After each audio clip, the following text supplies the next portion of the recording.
Mejor Hablemos.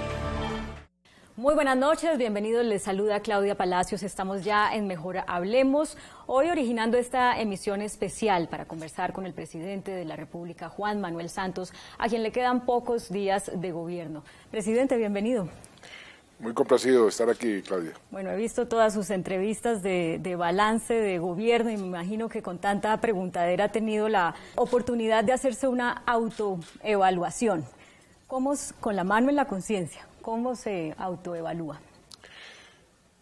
Pues mire, uno siempre mira para atrás y quiere ver lo positivo, y hay muchas cosas positivas, pero uno mira hacia adelante y dice, ¿qué faltó? Y faltó mucho. Entonces el balance es muy positivo porque ahí están los resultados, están las obras, están las cifras, pero al mismo tiempo yo creo que eso le pasa a todo gobernante, que piensa yo he podido hacer más aquí, he podido hacer más allá, porque las capacidades de los estados, de los gobiernos para satisfacer las necesidades de la gente siempre son menores, siempre están limitadas y por eso siempre queda mucho por hacer. O sea, lo que no se hizo fue porque realmente no se pudo hacer o no, o usted diría, yo hubiera podido si hubiera obrado de otra manera. Por ejemplo, la lucha contra la pobreza, que bajamos la pobreza en un porcentaje muy alto, del 40 al 27%, sacamos más de 5,5 millones de colombianos de la pobreza, pero uno lo ve por otro lado y dice, todavía 27% de los colombianos en la pobreza es demasiado. Yo hubiera podido hacer más ahí porque ese indicador era más importante que otros indicadores y tiene que ver también con una mirada retrospectiva de a dónde canaliza uno los recursos. Y si yo hubiera sabido que podría tener un impacto mucho mayor en la reducción de la pobreza, en lugar de hacer otras cosas, de pronto le hubiera dedicado más recursos a eso. ¿En lugar de hacer qué? No, por ejemplo, los recursos tan grandes que le dimos a la infraestructura. Entonces, ¿Usted hubiera preferido hacer menos vías para erradicar más la pobreza? Esa es una pregunta que uno se hace siempre. ¿Qué es más importante? El arte de gobernar es una permanente escogencia de decisiones, de riesgos, y De Gaulle la mencionaba, es entre muchos males siempre escoger el mal menor. Yo diría que entre muchos bienes también escoger el mayor, pero uno a veces no descubre eso sino hasta después. Entonces, por eso le digo que hay aspectos que uno en el momento no se da cuenta que son muy importantes o que son menos importantes, pero retrospectivamente dice, me hubiera gustado hacer esto o aquello. ¿Qué vía hubiera dejado de hacer? No, pues muchas vías que uno podría decir, bueno, no era tan importante, aunque todas para la gente que vive ahí son primordiales, que ese es otro dilema permanente. Pero póngame un ejemplo. No, pues una vía muy costosa, por ejemplo, fue la vía entre Villavicencio y Puerto Salgar. Toda esa vía es todo un corredor muy importante, pero ¿qué tan importante es frente a X millones de pobres? Ese es el dilema que le digo yo. Para la gente de Villavicencio eso es muy importante, para la gente de Puerto Salgar la vía es fundamental, pero para la gente que está saliendo de la pobreza también es fundamental. Sí. Esos son el tipo de análisis que no tienen una respuesta concreta. Bueno, y vámonos entonces como califican los profesores a los estudiantes. Ya no es de 1 a 10 ni nada de eso, sino excelente, bueno, regular. ¿Usted qué letra se pondría? No, yo no me voy a calificar porque eso no me corresponde a mí. Uno, por supuesto, que siempre se pone la mejor calificación porque uno quiere mostrar lo positivo. Yo le dejo esto a la historia. ¿Usted cree que la historia va a ser más benigna con usted de lo que está haciendo la opinión en este momento? Sin duda, sin duda. Y le voy a explicar por qué. Porque una de las cosas que a mí me duele, en el sentido de no haber podido arreglar, es la polarización de este país. Demasiado odio, demasiada sed de venganza. no aceptan los argumentos de los contrarios. Eso me parece a mí muy malo. Me hubiera gustado poder dejar el país más unido. Y esa polarización, y eso además alimentado, por ejemplo, con las redes sociales. ¿Cuál es el fenómeno de las redes sociales? Que la gente que maneja redes sociales se alimenta de la gente que piensa igual. Entonces se van, como dicen, fortaleciendo esas posiciones y se van radicalizando.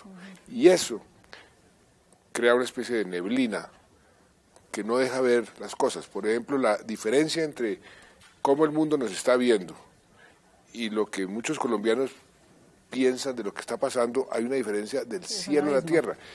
¿Y qué está pasando aquí? Que la neblina no deja ver la realidad como es. Y el tiempo, la historia, no el periódico El Tiempo, sino el tiempo, el reloj del tiempo es como un viento que se va llevando la neblina. Y las realidades y las verdades salen a relucir. A propósito de la polarización, pues muchas personas también dicen que usted es causante de ella, por frases como los enemigos de la paz. Y porque, bueno, pues Santos no es un santo como para no salirse de la ropa cuando lo atacan y responder siempre como si fuera un santo. Pero, ¿no se siente usted también responsable de la polarización? Pues mire, traté de ser en la medida de lo posible, a veces me salía la ropa, realmente sí, me acuerdo de una frase que dije, que los gamines de barrio, no sé, cosas, pero fueron muy poquitas veces, muy poquitas en 8 años. Yo sí mantuve una posición de no pelear, de no polarizar, por supuesto defendía a mi gobierno. Ahora, eso de los enemigos de la paz, ese sí es la acusación típica de tratar de endilgarle a uno lo que los otros hicieron. Enemigos de la paz sí ha habido. Hay gente que no quería que yo fuera exitoso en el proceso de paz y se opusieron con todos los argumentos y todas las mentiras. Y usted sabe, Claudia, usted siguió el proceso de paz, todo lo que decían que yo estaba haciendo allá en La Habana, que le estaba entregando el país al castrochavismo, que le estaba entregando el país a las FARC, que yo era un comunista, que yo me compré el Nobel y que yo hacía todo era por ganarme el Nobel. Todo lo que dijeron, que después, y afortunadamente, hace unos días precisamente publicamos todos los documentos, de todo lo que propusieron las FARC en su momento, lo que propuso el gobierno y lo que salió. Y eso, cuando los historiadores y la gente comience a ver realmente qué fue lo que sucedió, qué se propuso y qué resultó, todo eso que dijeron va a quedar en el olvido. De usted siempre se ha dicho, desde que empezó su carrera política, que usted es un estratega, ajedrecista, dicen algunos. Y por eso a muchos nos cuesta creer porque usted no pudo darle un manejo que lo sacara de manera más exitosa de las dificultades que tenía con el expresidente Uribe. ¿Por qué no pudo ser más estratégico en manejar esa relación, a sabiendas seguramente de que si eso escalaba como escaló, pues el perjudicado iba a ser usted, el proceso de paz del país? Créame que yo hice todo lo que pude hacer. Envié emisarios, hasta mi propia señora, que se reunió con la señora de Uribe, para ver si, mire, esta pelea no tiene ningún sentido, esta pelea le hace daño a todo el mundo, le hace daño al país. Pero era como si a él le conviniera mantener esa pelea. Y es que, en cierta forma, a mucha gente le conviene tener ese tipo de contradictores o ese tipo de peleas, porque esa es una estrategia política. Y él pelear con el gobierno y pelear conmigo la consideró desde hace mucho tiempo estrategia política, y por eso nunca quiso tender esos puentes. Yo le ofrecí en todas las formas, porque no tenía ningún sentido, no era racional. Eso de que yo fui un traidor, ¿cuál traidor? Si sus famosos 3 huevitos, yo lo que hice fue cuidarlos y crecerlos, y hoy como lo que digo es que son unos gallos de pelea en la parte de seguridad, qué más que haber acabado con las FARC, en la parte de la confianza inversionista. Hoy tenemos el nivel de inversión más alto de nuestra historia, el más alto de América Latina.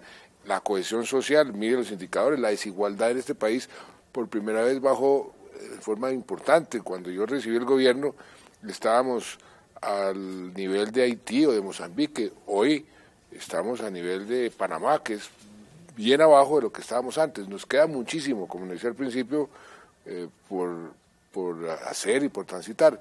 Pero volviendo al caso de que yo fui el culpable de esta pelea, yo francamente considero que sí, pude haber cometido errores. Somos todos humanos y a veces me desesperaba, pues, pero esto del 20 de julio, mientras yo hablaba, me disparó 71 trinos. ¿Eso qué lógica tiene? ¿Eso qué explicación tiene? Eso está poseído de no sé qué, de odio o de qué. Eso no es conmigo. Yo no he querido nunca confrontar eso. A propósito del presidente Uribe, y no le voy a hacer más preguntas sobre él, pero bueno, él está en la situación que está, con la posibilidad de perder la libertad por el proceso que se le sigue en la Corte, uno de varios. ¿Usted cree en la inocencia del expresidente Uribe? Yo creo en la inocencia de todo el mundo hasta que no se le pruebe lo contrario, y yo lo que he exigido es que se le respeten todos los derechos y que se le respete el debido proceso, como se debe hacer con cualquier ciudadano. Y todo el mundo es inocente hasta que no le prueben lo contrario, y yo creo que el expresidente Uribe se merece ese tratamiento. Se lo pregunto de otra manera. Usted trabajó con él en su gobierno, un gobierno donde, pues todos sabemos, trascendió el caso de las chuzadas a la Corte, mientras usted era el ministro. Siendo parte de ese gobierno, conociendo la manera como Uribe es, como Uribe ejecuta sus cosas, ¿usted cree que es posible que él haya buscado testigos? No lo conocí lo suficiente como para opinar sobre eso, y creo que yo soy el menos indicado para emitir una opinión sobre eso. Presidente, hablemos de su gran legado para los colombianos, por el que muchos, incluida yo como ciudadana, le agradecemos haber firmado la paz con las FARC, haberle quitado las armas a las FARC. Pero muchos tenemos también la pregunta de ¿y por qué Santos no fue más contundente para implementar el acuerdo? En este momento la implementación va lenta, el manejo de los recursos es cuestionado, hay brotes de violencia y a ninguno de los que votamos por el sí nos queda la certeza de que Colombia va a estar en paz gracias a lo que usted firmó, porque está frágil. Pero Claudia, usted, que ha sido una persona que ha seguido el proceso muy de cerca y conoce los tejemanejes de procesos como estos, pues se tiene que dar cuenta que lo que se ha hecho aquí es algo muy especial, y lo acaba de confirmar ni más ni menos que el Consejo de Seguridad de Naciones Unidas hace unos días. Y le voy a explicar brevemente. Dijo sus preocupaciones. No, pero usted vio lo que dijeron. Dijeron unas cosas maravillosas. Dijeron, mire, este acuerdo es un precedente para el mundo entero, y señalaron algo que yo quiero repetir ante usted y ante los televidentes. Los acuerdos de paz, y usted lo sabe muy bien, en el mundo entero se han reducido a lo que llaman el DDR, la desmovilización, el desarme y la reintegración a la vida civil o a la vida política. Eso está prácticamente terminado, y la prueba reina de eso fue la fotografía de Timochenko, excomandante de las FARC, ahora como Rodrigo Londoño, votando por primera vez en su vida como jefe de un partido político. O sea, esa parte quedó ya terminada. Sí, eso es incuestionable. Y nos fuimos a dos cosas que nunca se habían hecho en ninguna parte del mundo. La justicia transicional, nunca se había hecho eso. Dos partes que se ponen de acuerdo, se someten a la justicia bajo los parámetros del Tratado de Roma y nuestra propia Constitución. Eso ya está funcionando, ya está funcionando. Ahí está en un edificio, están los magistrados y los comandantes de las FARC sometiéndose a esa justicia.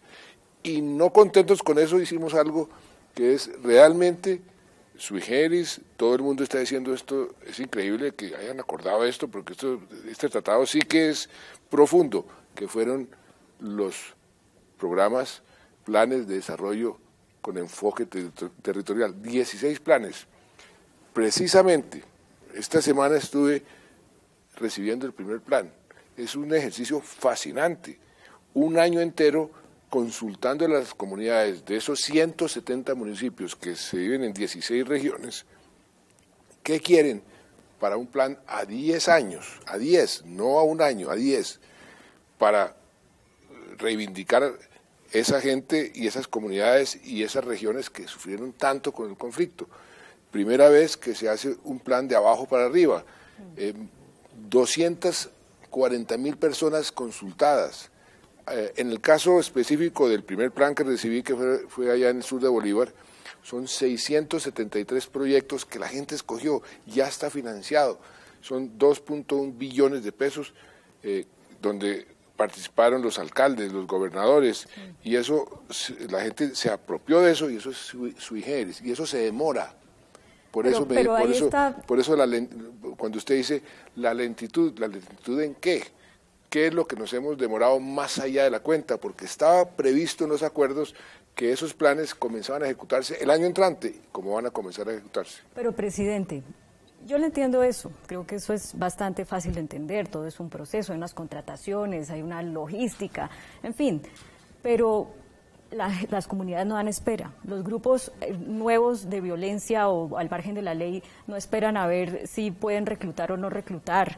No, usted me está hablando del coletazo de cualquier proceso de paz que eso... Pero permítame hacerle la pregunta que le iba a hacer. ¿Por qué el gobierno no pudo llegar, por qué el Estado no pudo llegar a las zonas que dejaron las FARC para que no esté pasando en esas zonas lo que está pasando, que es que los cultivos de coca que antes las FARC controlaban, entonces ahorita los controlan otros y hay más violencia por cuenta del mismo narcotráfico? El Estado está llegando. No estamos como Estado allá tan fuertemente como deberíamos estar. El Estado está llegando con no solamente con la fuerza pública, sino con estos planes de desarrollo. Pero es que los planes de desarrollo no se dan de un día para otro, es que no queremos repetir el error que se cometió con el M-19.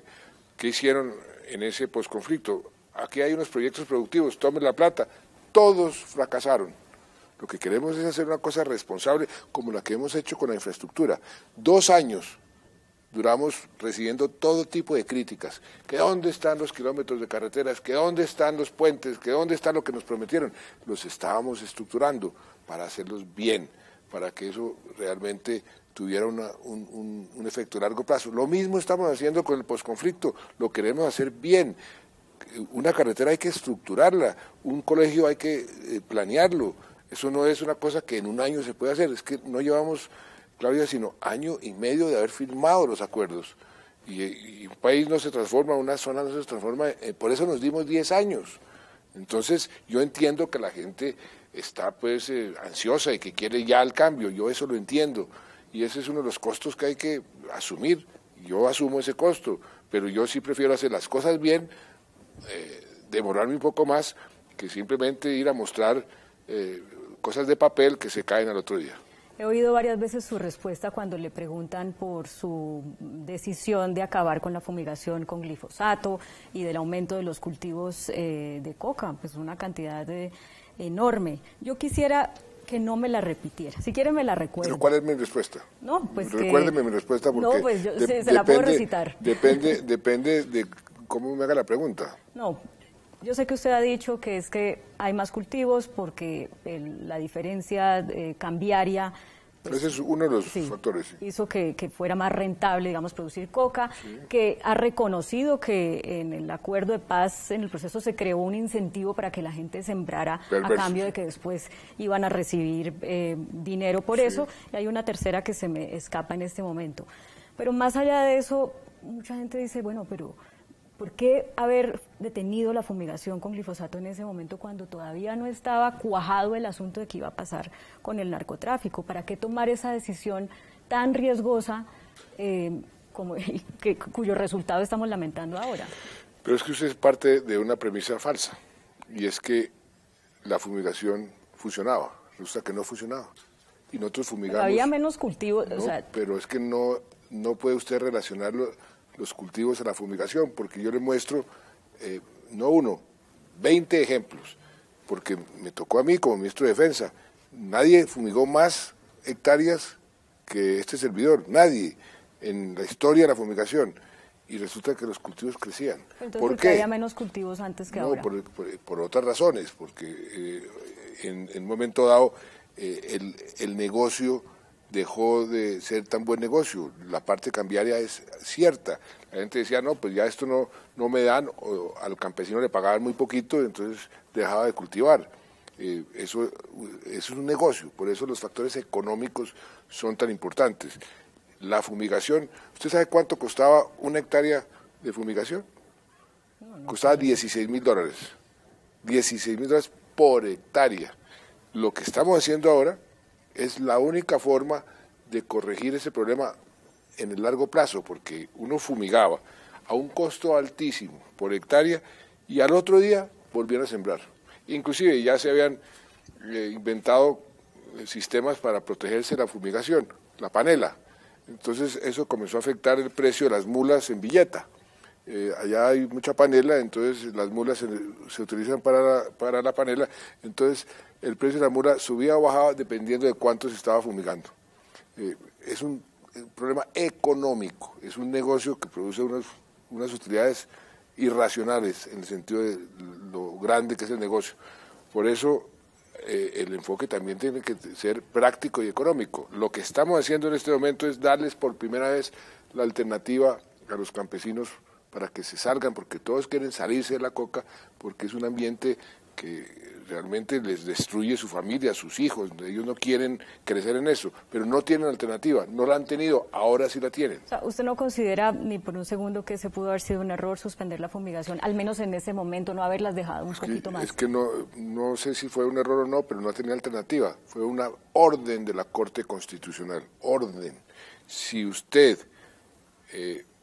descubre que tiene efectos nocivos contra la salud pública, usted tiene que suspender. Y resulta que a los 2 meses la Organización Mundial de la Salud publicó un informe diciendo que tenía un efecto nocivo en la salud pública. Es una orden y yo cuando me posicioné juré cumplir la Constitución, las leyes y lo que diga la Corte Constitucional.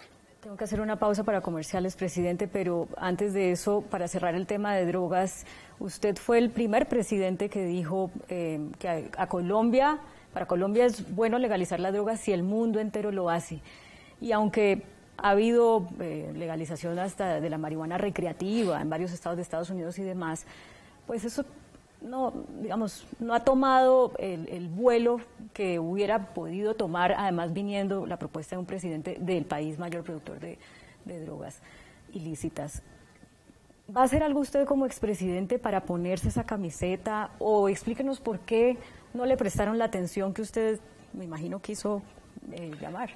Pues tuvimos acogida en la OEA, se convirtió en un problema y después en Naciones Unidas hicieron una sesión especial de la Asamblea General de Naciones Unidas para ese tema, o sea que sí. Pero la OEA sí le cogió la caña, por decirlo así, pero Naciones Unidas hizo y dijo, no, esto no nos sirve. No, lo que pasa es que el tema es muy difícil políticamente. Por eso los presidentes en ejercicio nunca tocan el tema. ¿No se ha dado cuenta que son todos cuando salen? Sí, porque es un tema que políticamente es como kriptonita, eso es muy costoso. Pero es que las realidades son las realidades. El mundo lleva 45 años luchando contra las drogas, la guerra se declaró oficialmente y no se ha ganado. Una guerra que no se gana en 45 años se perdió. Por eso yo creo que el mundo tiene que seguir insistiendo. Es que cuando ve uno los informes de Estados Unidos, 81% de aumento en consumo en los últimos 5 años, ¿cuál guerra ganada? Esto se ha perdido, entonces el enfoque tiene que ser diferente. ¿Qué va a hacer usted como expresidente por esa causa mundial? Pues yo voy a continuar diciendo que si el mundo no cambia de estrategia, nunca se va a ganar esta guerra. En los tiempos libres que me deje mi nieta. Pero a Colombia le serviría legalizar, o sea, dar un paso más hacia adelante pues mire, de lo que usted la deja en este gobierno. Yo creo que el enfoque puramente punitivo es un enfoque que no sirve, que ya demostró que es ineficaz y que es contraproducente. Hoy hay más gente en la cárcel, por ejemplo en Estados Unidos, por delitos relacionados con el narcotráfico que toda la población carcelaria de Europa. Eso es un absurdo. Y ahora que están proponiendo que hay que meter a la cárcel a los consumidores, eso me parece un contrasentido. Pero, por ejemplo, el fiscal acaba de presentar un proyecto de ley para que a partir de la segunda dosis mínima que tenga una persona vaya a la cárcel, porque es la forma en que están usando los microtraficantes para incluso inducir a los estudiantes de los colegios a consumir. ¿Usted está de acuerdo con ese proyecto del fiscal? No estoy de acuerdo. Me parece que es un enfoque equivocado. Me parece que meter a la cárcel a una persona que tiene una adicción pero no tiene él sentido. No habla de los que tienen la adicción, sino de los que están vendiendo. Ah, no, pero es que ¿dónde trazan una raya? ¿Dónde hoy hay una dosis mínima? Entonces quieren reducirla. Eso quiere decir que mucha gente adicta va a terminar en la cárcel. Y usted pregúntele a una, es que es un problema muy complicado, pregúntele a una mamá, que lo he hecho 1000 veces. Dice, si su hijo o su hija lo agarran con droga, ¿a usted dónde quiere que la lleven? ¿A un sitio para recuperarla de una enfermedad o a la cárcel? El 99% le dice a un sitio para recuperarla. Pero al mismo tiempo hace una encuesta y dice, ¿ustedes quieren mano dura contra los consumidores de droga? Y la respuesta es sí. Por eso son esas contradicciones de las políticas públicas. Yo pienso, con toda la experiencia, con todos los estudios que hemos hecho, que ha hecho el mundo entero, que el enfoque puramente punitivo es un enfoque contraproducente y equivocado. Presidente, usted dijo alguna vez, de hecho lo ha dicho varias veces, que Colombia debe ser la despensa del mundo, ¿verdad? Lo ha dicho varias veces. Pero cuando uno ve que el agro le han bajado de presupuesto 2 billones de pesos en los últimos 2 años, uno dice, pues ¿cómo vamos a hacer eso? Eso es una contradicción. A ver, Claudia, usted me preguntaba que por qué el presupuesto de ciencia y tecnología, de educación, de el agro. Y usted me está comparando con el presupuesto de hace 2 años. Y el de porque el agro también tiene poquito este año. ¿Qué pasó en estos últimos 2 años? Sufrimos el choque externo más brutal que hemos sufrido desde la época de la depresión de los años 30. Se bajó el precio del petróleo en un 75% y nuestros ingresos fiscales quedaron reducidos a 0 desde el punto de vista de regalías y la parte minero-energética, a 0. Nos tocó hacer unos ajustes muy serios, reducir el presupuesto de muchos rubros. Quisimos no reducir la parte social, quisimos no reducir la educación. No se le olvide que la educación la mantenemos en el primer lugar desde hace 4 años. Eso nunca había sucedido en este país y eso creo que fue de las decisiones más acertadas y yo espero que el próximo gobierno mantenga esa prioridad para la educación porque es la mejor inversión que puede hacer cualquier sociedad. Me pregunta de ciencia y tecnología. No se le olvide que al comienzo del gobierno tomamos una decisión realmente favorable a la ciencia y tecnología, que fue darle el 10% por constitución de las regalías, cuando hicimos la reforma de las regalías, que se redujo en el último año y medio o 2 años. Infraestructura. ¿Cómo? Sacaron la plata de los OCAT que no habían usado los gobernadores. Sí, por una sola vez. Por una sola vez, para efectos de unas necesidades que la gente está diciendo, bueno, con estas autopistas tan maravillosas que están construyendo, necesitamos plata para que los campesinos puedan sacar por las vías terciarias sus productos a esas grandes autopistas. Entonces, por una sola vez, porque no habían sido ejecutadas esos recursos de ciencia y tecnología, sacamos una plata, 1.5 billones, por una sola vez para invertirla en vías terciarias. Eso es lo que hablábamos al principio de la entrevista. Son decisiones de política pública donde puedo usar mejor estos recursos en este momento. No estaban los proyectos, no se han presentado los proyectos de ciencia y tecnología porque quedan mal diseñados la forma en la parte de ciencia y tecnología de las regalías. Sí, y por eso que eso es responsabilidad de los gobernantes locales. Por eso, por eso se hizo la reforma. Pero, por ejemplo, usted tuvo 9 directores de Colciencias y la interpretación que mucha gente hace de eso es, debe ser que no le parecía tan importante eso, porque tuvo una sola canciller, un ministro de Hacienda de 7 años, un ministro de Salud de 6. ¿Por qué no me mire los resultados de lo de Colciencias? ¿Usted ha visto lo de Colombia Vivo? Esa es la atracción mundial. Esto es lo que está haciendo Colombia en la investigación de su biodiversidad. No tiene precedentes lo que está sucediendo en el parque de Chiribiquete. Todos los antropólogos, los arqueólogos, los expertos en biodiversidad, esto que está haciendo Colombia es absolutamente maravilloso. ¿Sabe cuántas expediciones hemos hecho? Hemos hecho, en este momento llevamos como 16 y vamos a terminar 20 y tenemos proyectadas 100. Es un descubrimiento maravilloso porque la biotecnología va a ser el futuro del mundo y Colombia es un país muy rico en biodiversidad y Conciencia se está volcado sobre eso.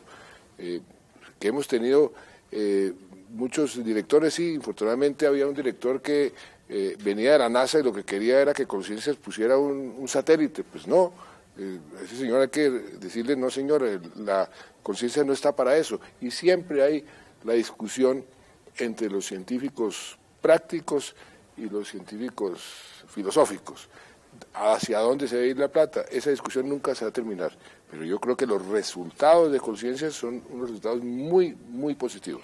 Ya que hablo de biodiversidad, hablemos del Pacífico y del Chocó específicamente.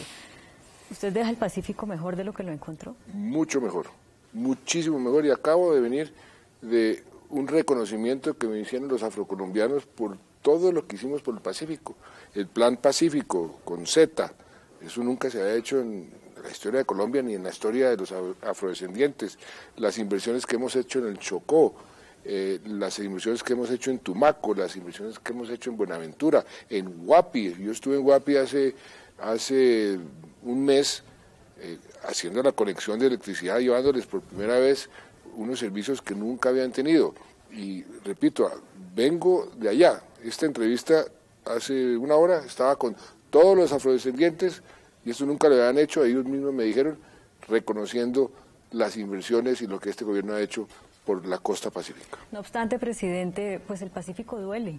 Cuando uno va a Tumaco, le duele como colombiano ver lo que es Tumaco. Por supuesto, y a mí le me sigue duele doliendo. ver que es Quibdó, le duele ver todos esos municipios de la costa pacífica nariñense, por ejemplo. ¿Y de dónde vienen? Es que no nos olvidemos de dónde vienen, es que eran realmente, por eso le digo yo que uno de los logros que más satisfacción me produce es haber sacado tanta gente de la pobreza, que todavía falta mucho, por supuesto, pero mire el Chocó, ¿qué gobierno le ha invertido lo que este gobierno le ha invertido al Chocó? Usted va a Quibdó y por primera vez aterriza en un aeropuerto decente. ¿Cuántos acueductos no hemos construido en los municipios del Chocó? Las inversiones que se han hecho en casas gratis allá, las casas gratis allá es como el Chicó de Bogotá. Ese es lo mejor que tiene el Chocó en este momento en Quibdó, son las casas gratis que construimos allá. ¿Cómo estaría de pobre? Pero por supuesto que falta mucho, yo soy el primero en reconocerlo. Presidente, ayer que le hacía una entrevista al ministro de Hacienda y le preguntaba sobre la famosa mermelada, él decía, no se puede confundir desarrollo con corrupción. Nosotros, por supuesto, que tenemos que trabajar con las regiones y darles recursos y demás, y si eso se llama mermelada, eso no quiere decir que sea corrupción. Me imagino que usted está de acuerdo con esa respuesta. Pero cuando uno ve que gente que recibió mermelada, como los ñoños, están en la cárcel, uno dice, es que de los ñoños se sabía desde hace mucho rato que no eran gente de fiar, y pues fueron sus socios para la reelección. Y uno dice, ¿por qué el presidente se rodeó así? A ver, ¿usted cree que si yo supiera que están robando la plata, yo hubiera aceptado esos apoyos? No, evidentemente, no, pero ese no es el punto. Y afortunadamente, es que... si están en la cárcel, y yo lo dije 1000 veces, mire, los parlamentarios tienen el derecho, porque es la razón de ser de un Congreso, de un Parlamento, ir a pedir inversiones para sus regiones. ¿Qué hace un parlamentario del Chocó? Pues venir a Bogotá a decir, por favor, necesito una inversión para un hospital, para una carretera, ese es su trabajo todos los días y tienen todo el derecho. Ahora, si se roban un solo peso, que se pudran en la cárcel, y lo dijimos desde el principio. Pero el principio de permitir a los parlamentarios que hagan sugerencias sobre las inversiones, es que así nació el Parlamento en Inglaterra hace varios siglos. Usted va a Estados Unidos, usted va a Alemania. ¿Qué pasó con la señora Merkel? Que le tocó hacer una transacción con los otros partidos para tener una mayoría y poder gobernar. ¿Qué pasa en Inglaterra? Lo mismo. Entonces, aquí lo que pasa es que satanizan toda la inversión regional y dicen, todo es mermelada. No, hemos hecho las inversiones regionales más espectaculares tal vez de la historia de este país, pero la oposición dice, no, eso todo es mermelada, todo es corrupción.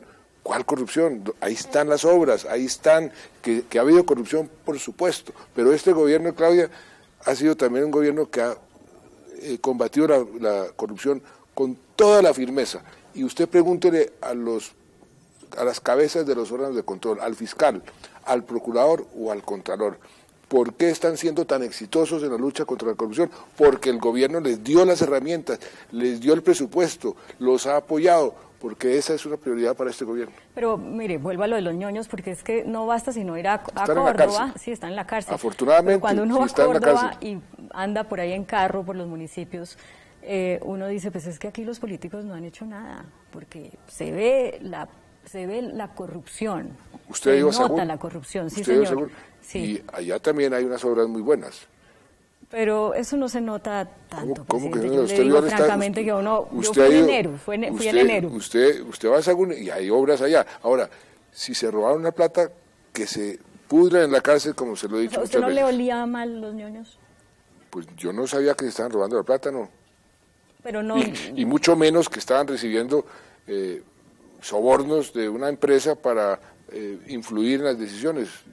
Pero como político avesado que es, pues uno pensaría que alguien así dice, esta gente, yo mejor no negocio, no hago negocio con ellos. Si es que eran unos políticos con la popularidad más impresionante en sus regiones y por eso sacaban los votos que sacaban. ¿Qué iba a saber uno de antemano que estaban haciendo lo que estaban haciendo? Yo cómo me iba a enterar que estos señores estaban recibiendo plata de una empresa para influir en las decisiones del gobierno. Apenas supimos lo que le dijimos al fiscal, vaya al fondo de este asunto, ese es mi deber y mi obligación. Ya que mencionó Odebrecht, el Consejo Nacional Electoral archivó la investigación contra usted, también contra Óscar Iván Zuluaga y sus respectivas campañas, pero el Consejo Nacional Electoral pues es un órgano politizado y por eso es muy cuestionado y muchas personas salieron a decir, pero ¿cómo es posible que con todas las pruebas ahí del ingreso de los dineros, de los pagos que hicieron, haya que archivar algo que hubiera podido investigarse un poco más?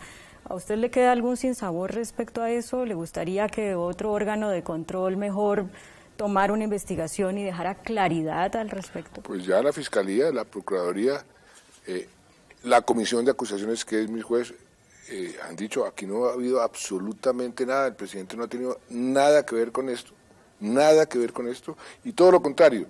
Lo que hemos hecho es apoyar todas las investigaciones, platas de sobornos a funcionarios míos, no ha habido ninguna prueba, ni Odebrecht ha dicho que le ha entregado plata de sobornos a funcionarios de este gobierno, y la prueba reina es que hicieron alguien de la ANI, 15, ¿no? Pero una cosa muy menor frente a las acusaciones aquí y en otros países.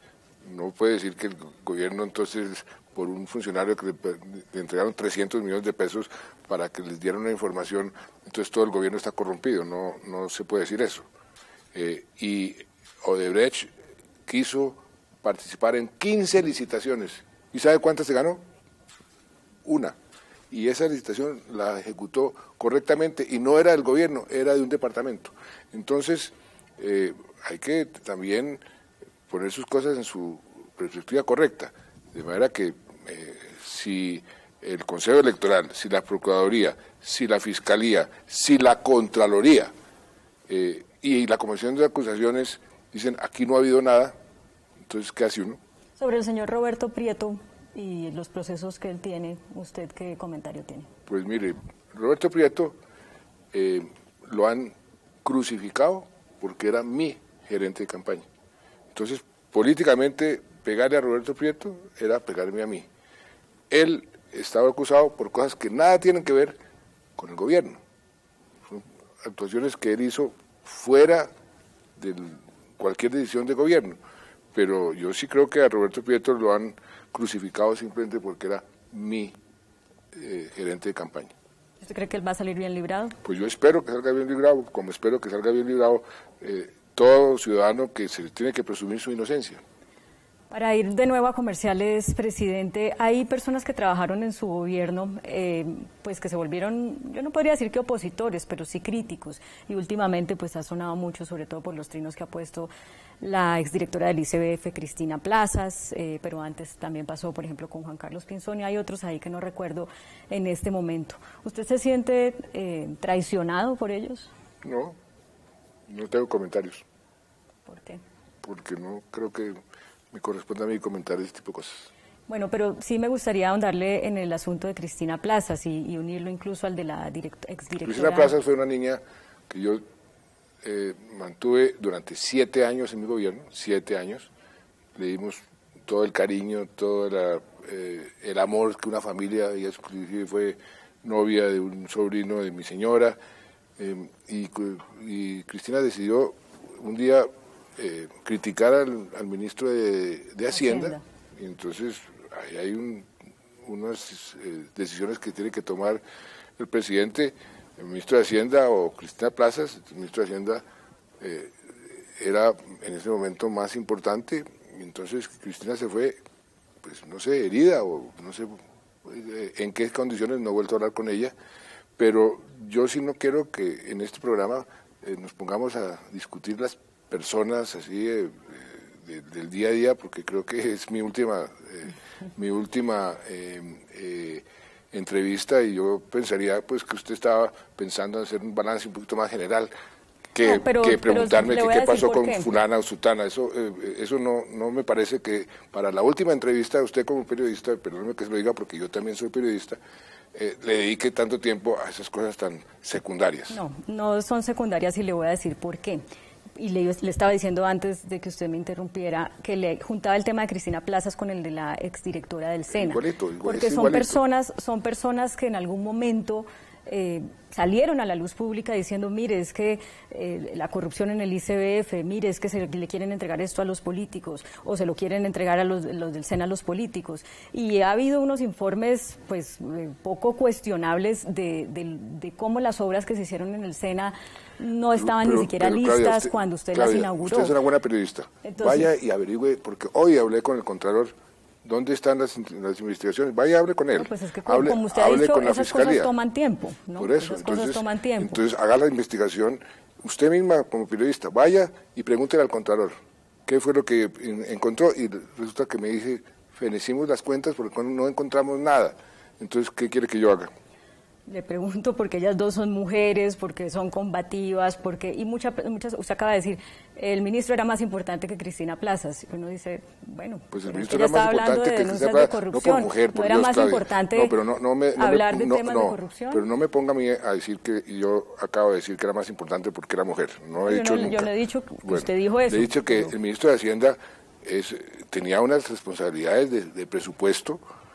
Tenía que recortar el presupuesto al ICBF en ciertas zonas, y ella se puso a azuzar a los alcaldes en contra del ministro. Eso no me parece que es un acto leal con un gobierno que la ha mantenido durante 7 años. ¿O a usted le parece que eso es correcto? No sé, eso sí. No. Usted me ha dicho a mí no me corresponde juzgar eso. Entonces pongamos las cosas en su perspectiva correcta. Si una niña o una señora o una mujer buena funcionaria, y yo la quise mucho y la quiero mucho todavía. A mí me sorprende mucho lo que ahora está diciendo, porque ¿por qué no lo dijo antes? Si ella encontró que algo se estaba haciendo indebido, ¿por qué no renunció? ¿Por qué no fue a donde el presidente a decirle, mire lo que está sucediendo? ¿Por qué no lo hizo?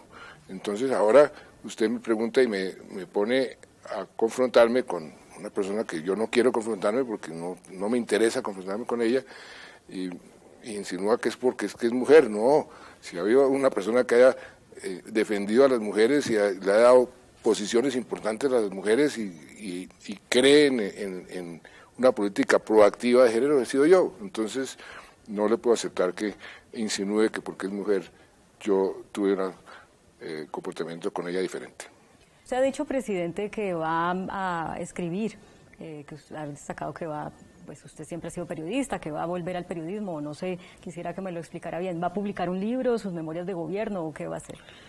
Pues mire, yo voy a pensar en qué voy a hacer a partir del 8 de agosto, que es el próximo miércoles. Eso es lo que le he dicho a todo el mundo. No tengo definido nada especial.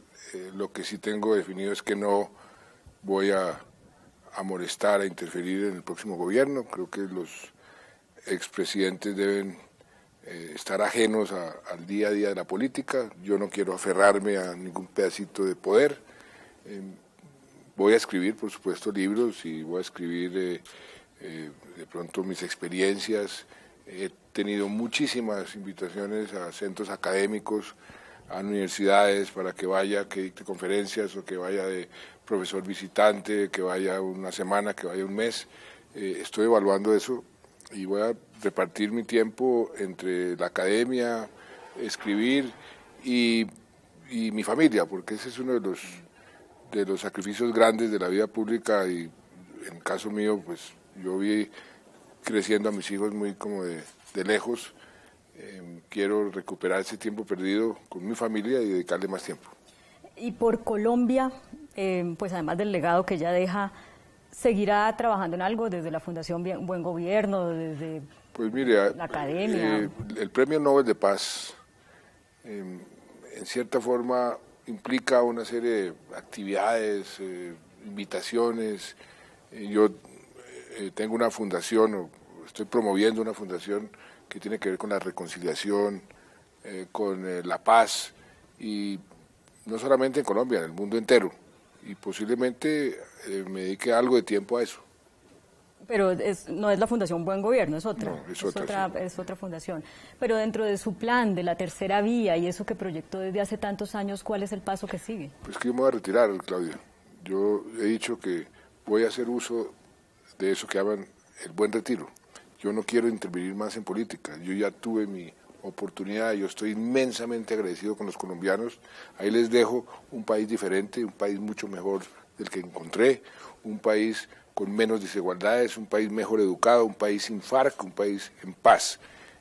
Ya que otros vengan y sigan trabajando, yo ya, mi vida pública queda el 7 de agosto finiquitada, ya no quiero seguir en la vida pública ni en la política, quiero dedicarme a la academia y a mis cosas personales. Pero, como siempre pasa en todos los gobiernos, el nuevo gobierno va a llegar a decir cosas que seguramente a usted no le van a gustar, que las finanzas no estaban tan bien como se decía, cosas que siempre pasan. ¿Cómo se va a resistir usted a responder eso? ¿No va a defender su legado? ¿No va a poner un trino? ¿No va a tener un equipo que defienda eso? Yo creo que mi legado, Claudia, se va a defender solo. Ahí están los resultados, ahí están las carreteras, ahí están los colegios, ahí están los hospitales, ahí está las FARC en el Congreso. El legado se defiende solo. Alguien me decía, bueno, usted se va a ir a cuidar a su nieta Celeste, ¿y quién va a cuidar la paz? Y yo les digo, la paz no es mía, la paz es de todos los colombianos, así lo he dicho desde el principio. Son los colombianos los que tienen que apoderarse de esa paz y defenderla de cualquier persona o cualquier movimiento que quiera descarrilarla. Esto es lo más importante, lo más preciado que puede tener cualquier sociedad. Y la paz hasta ahora se está comenzando a construir. Lo que logramos nosotros fue acabar una guerra, pero la construcción de la paz comienza en su corazón y en el mío, en el alma de todos y cada uno de los colombianos. Y eso es lo que yo espero que eso que sembramos, esas semillas que ya están creciendo, esos árboles puedan seguir creciendo y que el país pueda vivir realmente en paz, respetando las diferencias, sin tanto odio, sin tanta sed de venganza, sin tanta comentario incisivo. Eso el país lo necesita si quiere tener un mejor futuro. Pero yo no quiero contribuir a lo contrario. Yo quiero retirarme, creo que ya hice lo que tenía que hacer, ahí están los resultados, y que los otros más jóvenes que lleguen y continúen. Ojalá que el presidente Duque haga lo que ha dicho, que me lo dijo a mí, que quiere continuar con las cosas que están funcionando, corregir lo que no está funcionando, y por supuesto eso es lo lógico, y que quiere tener algunas iniciativas propias. Todo presidente quiere tener iniciativas propias, pero no quiere gobernar con espejo retrovisor. Me parece maravilloso. Si hace eso, va a contribuir a unir este país, que es lo que necesita. Pero usted tiene su temperamento. Nada más hace unos minutos se molestó porque yo le hice una pregunta que no le gustó. No, es que me insinuó, Entonces, me insinuó que Cristina Plazas, por mujer, yo le había sacado no, eso. Esa fue una conclusión suya. Pero, bueno, todas las preguntas en periodismo son legítimas. Yo creo que usted sabe eso, presidente. No hay pregunta irresponsable, son las respuestas las irresponsables. Bueno, pero lo que le iba a decir es, usted tiene su temperamento. En el momento en que salga alguien a decir algo que a usted no le guste de su gobierno, para cumplir esta promesa que ha hecho en todas las entrevistas de no volverse un expresidente distinto al expresidente Belisario, que es el modelo que a usted le gusta, ¿cómo se está preparando? O sea, ¿ha tenido una conversación con el presidente Belisario? ¿Va a cancelar su cuenta de Twitter? ¿Qué va a hacer para no tener la tentación de contestar? Pues, ¿cuántas veces no me he resistido a contestar durante estos 8 años? He contestado muy pocas veces, muy poquitas veces. Pues voy a continuar con esa disciplina, rezando el Padre Nuestro, líbranos, Señor, de toda tentación, y esperando que los ataques no sean sobre la honra de mi familia o la mía, porque eso es otro estadio donde la honra de la familia sí hay que defender la capa y espada. Usted, cuando recibió el premio Nobel, ofreció el dinero del premio sí, para una obra colombiana. Para las víctimas. Para las víctimas, sí. Ahora que empieza toda esta máquina registradora de los premios Nobel a funcionar, porque pues eso es así, todos lo sabemos, ese dinero que usted va a ganar, ¿va a ser solo para usted o va a ser también para dejar algún legado adicional a los colombianos? Yo no sabía que yo iba a ganar dinero. Ay, presidente. Perdóneme, lo que yo prometí y lo estoy cumpliendo es que la plata del Nobel la voy a entregar para las víctimas, y estoy haciendo programas con universidades para empoderar a las víctimas, para que tengan un liderazgo especial, porque yo creo que el papel de las víctimas es muy importante, y yo lo que quiero es que esa plata se multiplique, y eso se está haciendo y ya se está haciendo. Con lo del Nobel, con lo que le dieron por el premio Nobel. Con lo que viene ahora en adelante, digamos, ya ese capítulo de la donación del ingreso pasó. ¿Qué es lo que viene? No, pues las conferencias, todas esas cosas que siempre... pues no sé, eso sí, no me he puesto a pensar en eso. Bueno, presidente, le agradezco su tiempo y le agradezco que le haya dejado a los colombianos la firma del acuerdo de paz con las FARC. Es una realidad que incluso que quienes se opusieron a su gobierno y se opusieron al acuerdo reconocen el gran valor que tiene para Colombia que las FARC estén desarmadas, y ese será sin duda su mayor legado. Muchas gracias. A ustedes gracias. Bueno, a ustedes también muchas gracias por acompañarnos. Esto fue Mejor Hablemos con el presidente de la República saliente, Juan Manuel Santos. Buenas noches.